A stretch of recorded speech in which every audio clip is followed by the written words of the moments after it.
어느 한 가족이요, 캐나다 저쪽 서부에 있는 밴쿠버에 처음으로 여행을 갔다가 그곳에 정말 환상적인 여름 휴가를 보내고 난 뒤 날씨에 반해서 모든 재산을 다 정리해 가지고 이민을 갔는데 1년 만에 후회를 하고 다시 돌아올 생각을 하고 있다 하는 이야기를 들은 적이 있습니다.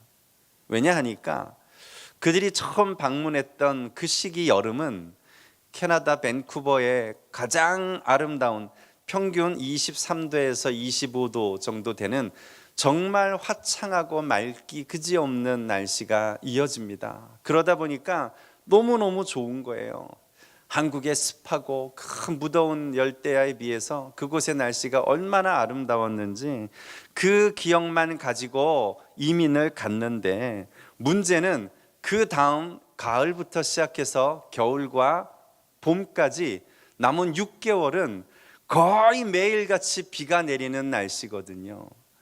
그러니까 그들이 가서 그 여름 2달만 생각하고 갔더니 남은 날들이 너무너무 우울한 거예요. 정말이죠. 사실 우리가 경험하고 우리가 알고 있는 지식이 전부라고 생각하는 것만큼 어리석은 일은 없습니다. 하물며 날씨도 그 한 계절만 보고 평가할 수 없는데, 우리의 인생이 어떻게 한 부분만 보고 우리의 삶의 전부를 판가름할 수 있겠습니까? 한 사람의 인생도 그를 평가할 때 어느 한 부분, 성공의 한 모습만 보고 그를 다 우리는 알 수는 없는 것입니다. 교회에서의 모습과 또 세상에서의 모습과 가정에서의 모습이 서로 다 다를 수 있기 때문입니다.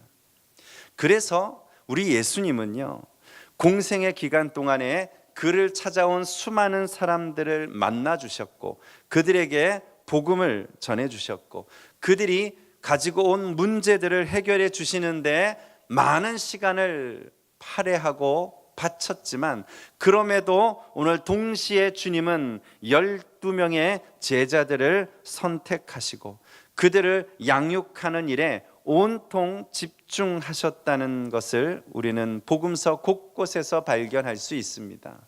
그들의 여러 가지 삶의 모습을 함께 경험하면서 오늘 그들을 평가하고 그들을 부르고 그들 각각에 맞는 사역을 맡겨 주시기 위해서입니다. 오늘 본문 말씀만 해도 그래요. 우리가 읽은 이 누가복음 5장 1절도 보시면 말씀의 시작은 이렇게 1절에서 시작하고 있습니다. 무리가 몰려와서 하나님의 말씀을 들을새 예수는 게네사렛 호숫가에 서서, 분명 본문의 시작은 예수님이 하나님의 말씀을 들으려고 찾아온 무리들에게 가르치시는 장면으로 시작하지만 어느새 우리 주님의 눈길은 베드로 한 사람에게 고정되어 있습니다. 그의 삶을 통해서, 그의 다양한 모습을 통해서 그를 다시 한번 더 살펴보고자 하는 것입니다. 그런 의미에서요, 이제 오늘 이 말씀을 통해서 예수님이 한 사람을 제자로 선택하시기 위해서 얼마나 많은 노력을 기울이셨는지, 또 얼마나 다양한 측면에서 그를 보고 관찰하시는지 우리가 함께 살펴보면서 은혜를 나누는 시간이 되실 수 있기를 먼저 주님의 이름으로 축원합니다. 첫 번째는요, 오늘 이 말씀 우리가 주제처럼 주님은 정말 한 사람을 얻기 위해, 왜냐하면 그가 천하보다 귀한 존재이기에 그 한 사람의 제자를 택하기 위해서 충분한 시간과 충분한 기회를 주신다는 사실입니다. 예수님이 그를 관찰하는 것도 충분한 시간을 가지고 관찰하시고, 뿐만이 아니라 그가 오늘 예수 그리스도의 제자로 스스로 그가 주님을 따를 수 있도록 그에게도 충분한 기회를 제공해 주셨다는 것입니다. 사실 지금까지 우리는요, 예수님이 사실 하나님이시잖아요. 그렇기에 그에게는 성령과 지혜가 충만하지 않겠습니까? 그러므로 예수님은 딱 한 번 보는 순간 단번에 베드로를 수제자로 택하시고 그를 제자 삼으셨을 거라고 생각해 왔습니다. 그런데 우리가 지금까지 이 베드로를 부르시는 장면에 대해서 계속 살펴보면서 새롭게 발견하는 것은요, 주님이 이 베드로 한 사람을 얻기 위해서 얼마나 다양한 시도와 얼마나 많은 노력을 기울이고 계시는가를 우리는 지금 깨닫게 됩니다. 다시 한번 더 정리해 볼까요? 첫 시간에 우리는 요한복음 1장 말씀을 통해서 예수님이 베드로를 처음으로 대하는 장면을 봤어요. 그 방법은 안드레라고 하는 형제를 통해서 개인 전도를 통해 예수님 앞에 나오게 하시고, 그래서 그에게 이름을 불러주시고 시몬이 아닌 베드로로 그의 이름을 바꾸어 주시면서 그에게 제자의 삶을 보여주십니다.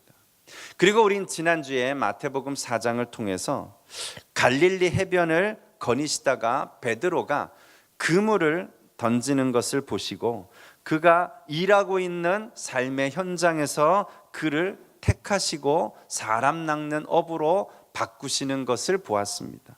그런데 여기서 그치지 않고 이제 오늘 누가복음 5장으로 넘어오면요, 여기 또 한 번 주님이 베드로를 만나시는 장면이 등장합니다. 그런데 이번에는 그의 배에 직접 올라가서 그물이 찢어질 정도로 고기를 많이 잡게 하시는 기적을 보여주심으로 그를 부르시는 내용입니다. 다시요, 지금 베드로를 한 사람을 예수님이 선택하기 위해서 다양한 만남과 다양한 배경과 다양한 시도와 노력을 기울이고 있음을 우리가 지금 보게 되는 것입니다. 우리가 생각했던 것처럼 그냥 우연히 지나가다가 그 자리에서 베드로를 제자 삼으신 것이 결코 아니었다는 것입니다. 우리의 인생도 그냥 우연히 이곳에 등록한 것 같고, 그냥 지나가다가 교회 보고 이 교회 찾아온 것 같고, 그냥 옆에 있는 이웃들 만나 교회에 전도된 것 같고, 좋은 부모님 만나서 대를 이어 이 교회에 출석하는 것 같이 여겨지지만, 사실은 주님이 얼마나 우리에게 세심하게 오늘 우리가 여기까지 나올 수 있도록 기회를 주시고 다양한 방법과 다양한 시도와 다양한 노력으로 우리를 부르셨는지를 우리는 깨달아야 한다는 것입니다. 오늘 예수님이 정말 당신의 부르심에 응답할 수 있도록 지금 베드로에게 충분한 시간과 기회를 주고 계신 거예요. 여러 번의 접촉을 통해 베드로를 만나 주셔서, 그래서 베드로가 예수님에 대해서 깊이 알아갈 수 있도록 기회를 주시고, 그리고 그 과정을 경험하면서 베드로는 예수가 누구이신지를 알게 되었고, 그 결과 온전히 주님을 따르는 제자로 헌신할 수 있었다는 사실입니다. 특별히 오늘 본문은 그것을 더 잘 보여주고 있어요. 오늘 우리가 5장을 읽기에 이전에 이 본문은 사실 4장에서 먼저 시작되어야 합니다. 4장에 보시면 예수님이 오늘 베드로의 집을 방문하는 사건이 먼저 있었어요. 정말 재밌죠? 마태복음 4장에서 베드로가 일하고 있던 일터에 찾아가신 적이 있었던 주님이 이번에는요, 베드로의 집을 방문하셨었다니까요. 그 가정을 보면서 그가 어떻게 가정 생활을 하고 있는가도 주님은 보셨다는 거죠. 그래서 거기 가정에 방문했을 때 어떤 사건이 일어나는가 하면 베드로의 장모님이 아팠어요. 중한열병이라고 했어요. 가볍게 지나갈 만한 병이 아니었어요. 그 병을 고쳐주시는 장면이 나오죠. 우리 한번 같이 읽어보죠. 누가복음 4장 38절 39절. 우리가 오늘 읽은 본문에서 바로 앞이니까 쉽게 찾으실 수 있고요. 혹시 어두우시면 같이 화면을 좀 보시면서 이 앞서 어떤 장면이 있었는가 우리가 같이 한번 읽어보도록 하지요. 같이 읽습니다. 예수께서 일어나 회당에서 나가사 시몬의 집에 들어가시니 사람들이 그를 위하여 예수께 구하니 예수께서 가까이 서서 열병을 꾸짖으신데 병이 떠나고 여자가 곧 일어나 그들에게 수종드니라. 아멘. 여기 지금 예수님이요, 심한 열병을 마치 사람을 꾸짖듯이요, 그렇게 질병에게 꾸짖으셨다 말씀하고 있어요. 그런데 놀랍게도 그 꾸짖음을 듣고 병이 떠나갔습니다. 그 장면을 보면서 베드로가 도대체 예수님이 어떤 분이시길래 병에게 떠나가라 명령하시고 그 권세에 굴복해서 병이 떠나는 역사가 일어나는 걸까? 아마도 그 장면을 보면서 베드로는 엄청난 충격을 받았을 거예요. 근데 그것으로만 그치지 않습니다. 그 다음 구절인 40절 이하부터 계속 보시면 그 마을, 다시요, 베드로의 가족이 살고 있는 그 마을의 사람들이 온갖 병자들을 데리고 예수께 오는 것을 계속 보고 있어요. 그들에게 일일이 손을 얹어 고쳐주시고 귀신들을 쫓아내시는 것을 눈으로 직접 확인하면서 베드로는 예수 그리스도가 하나님의 아들이심을 점점점 믿게 되었다는 사실입니다. 바로 이러한 연속선상에서 4장과 오늘 5장 본문을 연결지어 보면 베드로가 왜 주님의 말씀에 순종해서 사실 상식적이지 않고 경험으로 비추어도 맞지 않는 일인데 대낮에 깊은 곳에 가서 그물을 던지라는 이 명령에 순종했을까? 그리고 왜 이것들을 다 버리고 예수님을 따라갔을까? 그것이 이해가 될 수 있는 거예요. 이미 앞서 예수님이 그에게 충분히 그러한 기회를 마련해 주셨고 보여주셨기 때문입니다. 그렇습니다, 여러분. 예수님은요, 제자 한 명을 얻기 위해서 결코 서두르지 않으셨습니다. 대충 보고 그냥 선택한 것이 아니었습니다. 그 베드로가 온전한 제자로서 새롭게 변화되고 주의 제자로 헌신할 수 있도록 여러 차례 만남을 시도하셨고 다방면으로 보여주셨고 노력을 기울이시고 또한 그에게 충분한 시간과 기회를 제공해 주셨다는 사실을 기억하시기 바랍니다. 바로 그런 면에서 오늘 저와 여러분에게 우리 주님이 지금도 기회를 주시고 우리에게 시간을 주시고 우리가 주님을 정말 붙잡고 우리 주님의 일꾼으로 헌신할 수 있도록 오늘도 우리에게 귀한 만남을 통해서 말씀을 통해서 기도를 통해서 만나 주실 때 그 주님을 보시고 그 주님을 경험하시고 그 주님을 고백하시고 그 주님을 따르는 참된 제자로 변화될 수 있는 여러분 다 되시기를 주님의 이름으로 축원합니다. 이어서 두 번째로요, 우리 주님이 그 한 사람 베드로를 찾기 위해서 얼마나 다양한 방법을 지금 사용하셨는가를 보고 있지요.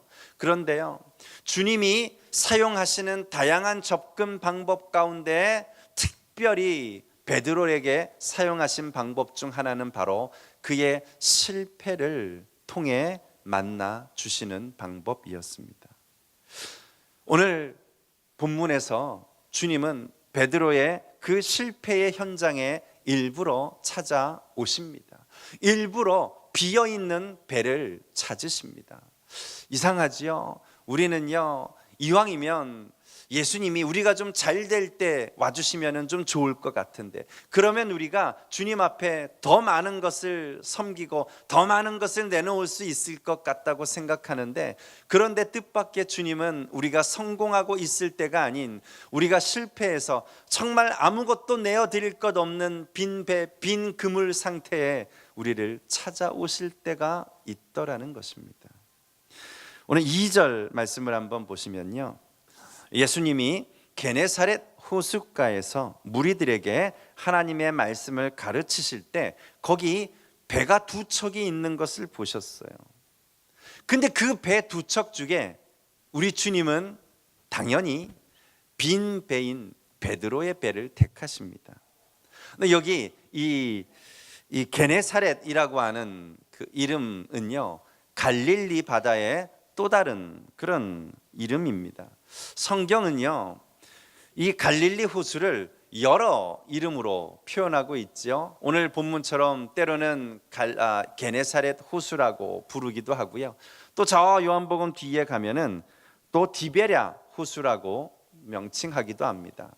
아마도 각 지역에서 그 갈릴리 호수를 부르는 각종 방언에 때문에 차이가 있는 거겠죠. 그런데 오늘 이 누가복음이 특별히 갈릴리 바다를 지금 게네사렛 호수라고 붙인 데는 그 지명이 갖고 있는 특별한 이름 때문이 아닌가 싶습니다.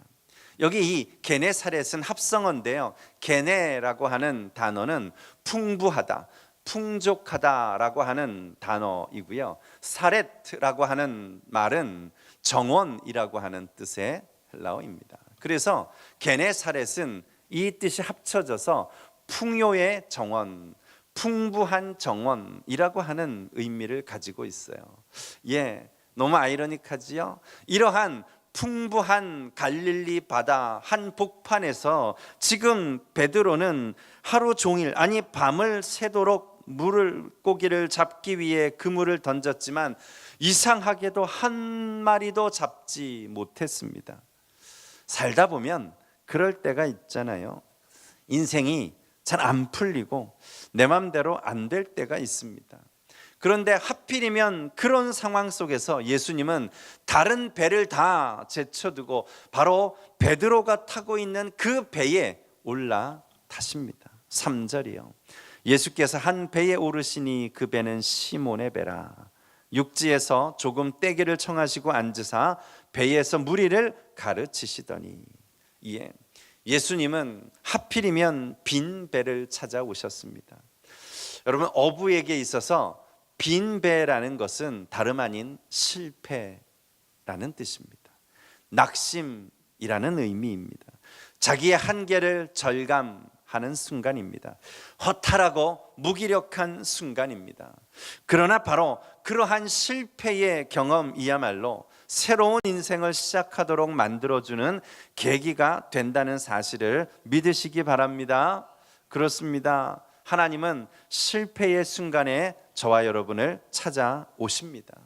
내가 하는 일이 잘 되고, 그래서 그물에 물고기가 넘치도록 잡히고, 그래서 우리 배에 고기가 가득 차 있을 때 찾아오시는 것이 아니라 우리가 비어있는 그물, 우리의 빈 배를 보시고 찾아오십니다. 왜요? 그때가 우리 영혼이 깨어날 때고, 그때가 우리의 귀가 열리고 우리의 눈이 열릴 때이기 때문입니다. 돌아보세요. 여러분이 언제 하나님 앞에 절실하든가요?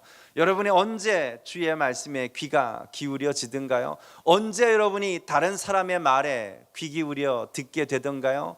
우리가 잘 되고 성공하고, 그래서 우리 집에 풍부하고 우리가 가진 손에 모든 것들이 가득 차 있을 때 우리는 잘 남의 말 안 들어요. 사실은 그때 우리는 별로 기도가 간절하지 않아요. 그때 우리는 주님이 별로 필요하지 않아요. 그래서 주님은 비어있는 배에, 베드로의 그물에 아무것도 잡힌 것 없을 때 그때 찾아오신 것입니다. 그래서 베드로의 영혼을 깨우시는 거예요. 그래서 그의 닫힌 귀와 눈을 열어 예수 그리스도를 보고 그의 말씀을 듣게 하신 것입니다. 생각해 보세요.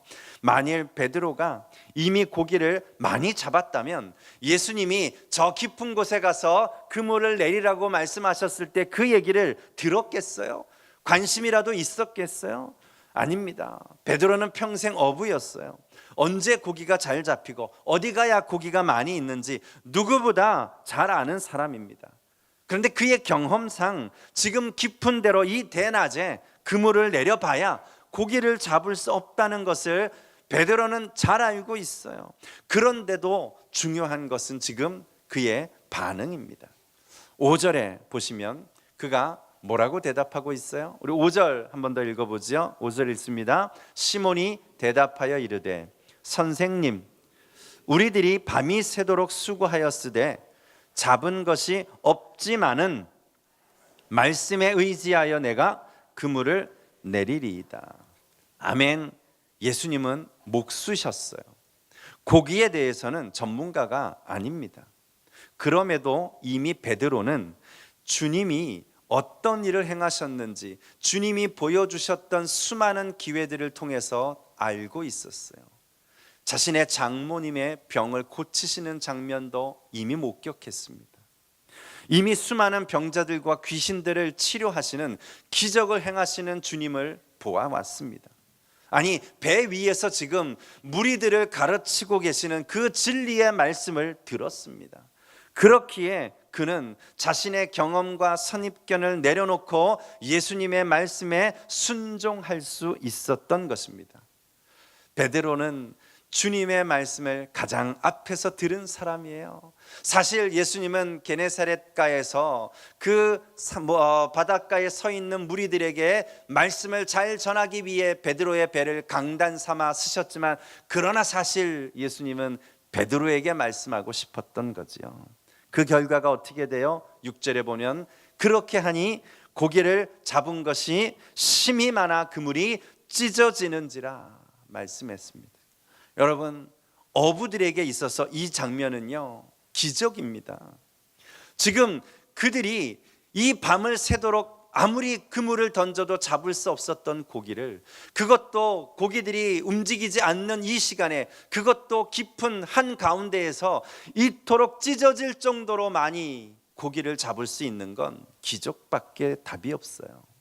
그래서 9절을 보시면 베드로가 놀랐어요. 아니, 베드로만 놀란 게 아니라 그와 함께 있는 모든 사람이 놀랐다 그랬어요. 10절에 가보면 시몬의 또 다른 동업자였던 야고보와 요한도 놀랐다고 기록하고 있습니다. 계속해서 성경은 지금 예수님을 만나고서 그에게서 놀랐다라는 반응을 보이고 있어요.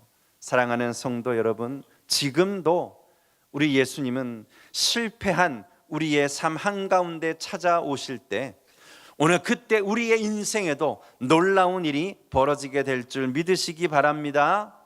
여러분, 한번 묻고 싶어요. 최근에 여러분 예수님 때문에 놀라신 적이 있습니까? 하나님으로 인해 놀란 적이 있어요? 기도하다 놀란 적 있으세요? 하나님의 말씀 읽다가 놀란 적 있으세요? 안타깝게도 오늘날 너무 많은 사람들이 더 이상 예수님께 놀라지 않습니다. 기도하며 놀라운 경험들을 하지 않습니다. 왜 그럴까요? 모두가 다 자신의 경험으로만 살고 자기의 생각과 자신의 고정관념 속에 살다 보니 예수님을 그 배에 모시지 못하고 있기 때문입니다. 예수님의 말씀에 순종하지 않으니까 그렇습니다. 오늘 그물을 던지라 이 말씀을 순종하지 않았기 때문입니다. 여러분, 우리의 삶 속에서 무엇보다도 주님의 말씀 앞에 순종함으로 다시금 우리가 날마다 예수님께 놀라고, 날마다 기도의 응답 때문에 놀라고, 날마다 하나님의 말씀 때문에 놀랄 수 있는 그런 기적으로 충만한 삶을 사실 수 있는 모든 여러분들이 되시기를 축원합니다. 마지막으로요, 주님은 우리가 한 사람을 부르시기 위해서도 우리의 성공도 사용하시지만, 무엇보다 주님은 우리의 실패를 선용하신다는 사실을 믿으시기 바랍니다. 하나님은 우리의 실패를 결코 낭비하지 않으십니다. 우리의 빈 배와 우리의 빈 그물을 기꺼이 선용하십니다. 이것이 인생의 신비예요. 사람은 형통하고 부유하고 문제가 없어지면 예수를 잘 믿을 것 같은데 사실은 하나님 없이 살려고 합니다. 영적으로 자꾸만 무뎌집니다. 그러나 도리어 실패의 순간, 우리의 배가 비어있고 우리 그물에 아무것도 잡히지 않는 그 순간 오히려 영혼의 감각이 깨어납니다. 그때 우리는 하나님의 음성을 듣게 됩니다. 그때 우리는 하나님의 말씀에 순종하게 됩니다. 그때 우리는 나 자신이 누구인지를 발견하게 되는 것입니다. 베드로는요, 기적을 경험한 이후에 예수님이 누구인지를 알았어요. 아니, 자기 자신이 누구인지를 알게 되었어요. 기적을 통해서 눈이 열린 거죠. 그래서 8절을 보시면 이렇게 고백합니다. 우리 마지막으로 한번 읽어볼까요? 8절 같이 읽습니다. 시작. 시몬 베드로가 이를 보고 예수의 무릎 아래에 엎드려 이르되 주여 나를 떠나소서 나는 죄인으로소이다 하니 주여 나는 죄인으로소이다. 바로 이 고백의 순간이 베드로가 거듭나는 순간입니다. 이 거듭남을 통해 베드로는 새로운 인생의 전환점을 맞이하게 된 것입니다. 그렇습니다, 여러분. 진짜 기적은 고기를 많이 잡은 것이 아닙니다. 참된 기적은 예수님이 우리의 구주가 되신다는 사실을 깨닫는 것입니다. 성공했느냐 실패했느냐가 중요한 것이 아니라 우리의 성공과 실패를 주관하시는 하나님을 우리가 모시고 있느냐 아니냐가 더 중요한 것입니다. 여러분 놓치지 마세요. 베드로가 거듭나고 베드로가 새롭게 변화된 것은 물고기를 많이 잡은 기적 때문이 아닙니다. 그는 예수님의 말씀을 통해 지금 거듭난 것입니다. 주의 말씀에 순종했을 때 능력을 경험함으로 그는 거듭난 것입니다. 자기가 죄인임을 고백하고 그것을 깨달음으로 거듭나게 된 것입니다. 예수를 주로 고백하고 자기 자신을 죄인이라는 사실을 인정하는 바로 그 순간 예수님은 그를 제자로 삼으시는 거예요. 그동안 예수님을 그는 여전히 선생님으로 여겼어요.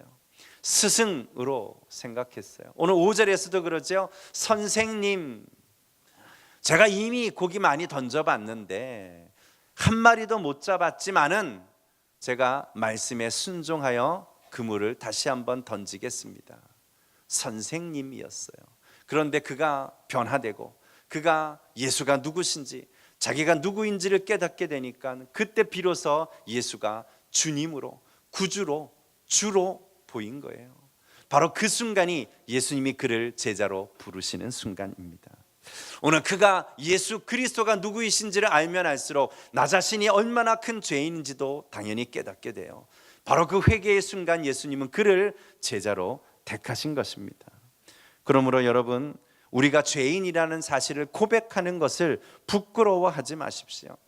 내가 죄인이라고 하는 것을 깨닫는 것은 아무에게나 임하는 그런 환경이 아닙니다. 짐승들은 회개할 줄 모릅니다. 호랑이가 새끼 사슴 잡아먹었다고 죄책감 느끼고 회개의 눈물 흘리셨다는 얘기 들어본 적 없어요? 없어요. 짐승들은 회개하지 않아요. 또 짐승만도 못한 금수처럼 살아가는 사람들도요, 자기가 죄인임을 절대로 깨닫지 못해요. 자기가 죄인임을 깨닫는 것은 하나님의 은혜가 임해야만 가능합니다. 하나님의 성령의 역사가 우리 안에 있을 때 비로소 내가 죄인임을 고백할 수 있는 것입니다. 바로 그러한 자들을 우리 주님이 선택하시고 바로 그러한 사람들을 주님이 제자로 삼으시고 그의 인생을 새롭게 시작하게 하시는 줄 믿으시기 바랍니다. 말씀을 맺지요. 만일 오늘 본문이 그냥 베드로가 물고기를 많이 잡은 것으로 끝났다면 기독교는 다른 여타 종교와 아무것도 다르지 없습니다. 그냥 고기 많이 잡고 그냥 돈 많이 버는 것으로 끝났다면 그건 기독교가 아닙니다. 그러나 우리 주님은 우리를 거기서 더 깊은 차원으로 인도하십니다.